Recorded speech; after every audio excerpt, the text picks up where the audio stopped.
we don't push people to sell. Like, this is a pretty big deal.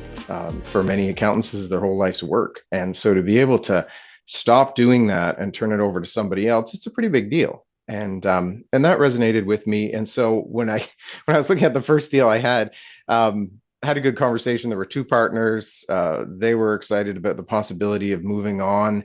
And but then there was one who it was an interesting conversation because I had Brannon in the back of my mind and I was thinking, okay, I want to be sure that they're good and ready. And so at the end of the conversation, it just seemed like that the one partner still thought, okay, this would be a good possibility. Yeah, I see that I could, because they were little bit younger and they could just continue doing this. And so the other partner called a day or two later and said, well, Daryl, I think you lost a sale because you talked my partner out of selling.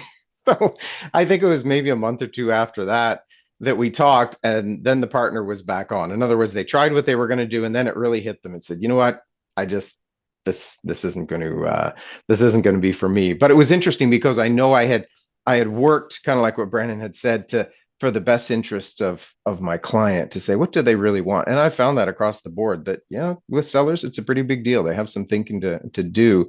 But after that, it was really smooth sailing. Found a great buyer. And I felt like because we got that motivation out of the way right at the beginning, that the rest worked really well.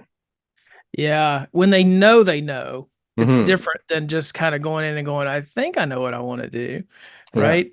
It's because what I would imagine might have happened if let's say you didn't give them that space to think through and really think through what they wanted, they might have gone ahead and tried to sell the practice, and then that would have hit at some point. It might have hit when they've got their first offer. It might have hit when they talked to their first buyer, and then you would have paused. And then by then you've got other people involved and so much time invested. And so I think the way you approached that was actually it worked out, but I think it was the right thing to do. Even if it had gone the other way, I think it was the right approach.